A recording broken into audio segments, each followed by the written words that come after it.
ప్రభునందు ప్రియులైన మీకందరికీ నా హృదయపూర్వకమైన వందనాలు నేను తెలియజేస్తున్నాను. దేవుడు మిమ్మల్ని మీ కుటుంబాలను దీవించి ఆశీర్వదించునుగాక.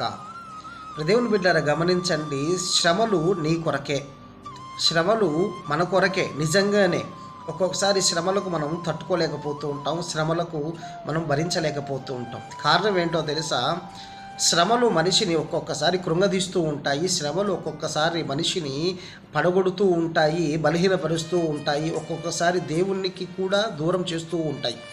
గమనించాలి, శ్రమలు మనకెందుకు ఒక్కొక్కసారి ఉపయోగపడతాయి అంటే మనవారెవరో పరాయి వారెవరో తెలుస్తుంది, అంతే కదా. నిజంగా చాలామంది దేవుని పిల్లలు కూడా మనతో పంచుకునే మాటలు ఏంటంటే, అయ్యా నేను బాగున్నప్పుడు అందరూ వచ్చారు, బాగులేనప్పుడు మాత్రం అందరూ పక్కన పెట్టారు. గుర్తుంచుకో, ఈ వాక్యం వింటున్న ప్రియ దేవుని పిల్లలారా, నీకు అన్నీ ఉన్నప్పుడు అందరూ వస్తారు, ఏమీ లేనప్పుడు నీ భుజము తట్టేవారే నీ యొక్క ఆప్తులు, నీ యొక్క స్నేహితులు, నీ యొక్క శ్రేయోభిలాసులు. అంతేకాని నీ యొక్క పతనాన్ని వారు ఆసరా చేసుకొని, నీ ఇబ్బందిని వారు ఆసరా చేసుకొని నేను ఇబ్బంది పెట్టాలని, నేను బాధ పెట్టాలని ఆశపడే వాళ్ళు చాలా మంది లోకంలో ఎదురు చూస్తూ ఉంటారు.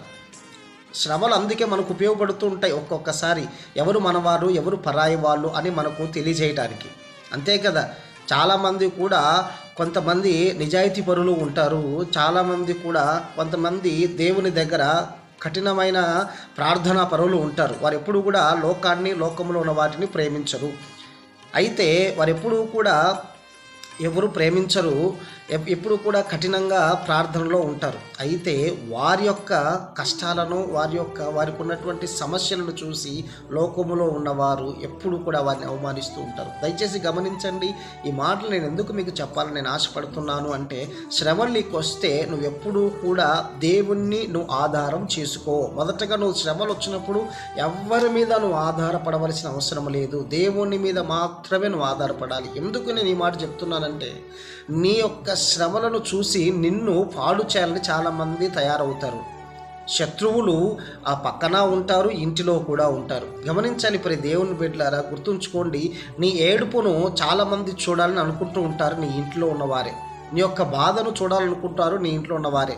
ఎందుకంటే నువ్వు బాగా డబ్బు సంపాదించేటప్పుడు నేను అందరూ పొగుడుతారు, కానీ ఒక చిన్న సమస్య వచ్చినప్పుడు, ఆందోళన వచ్చినప్పుడు నీ విలువ తగ్గుతుంది అంటే వారు నీ యొక్క డబ్బును చూసి ప్రేమించేవారు. అలాంటి వారు వారి జీవితాలకి అవసరం లేదు.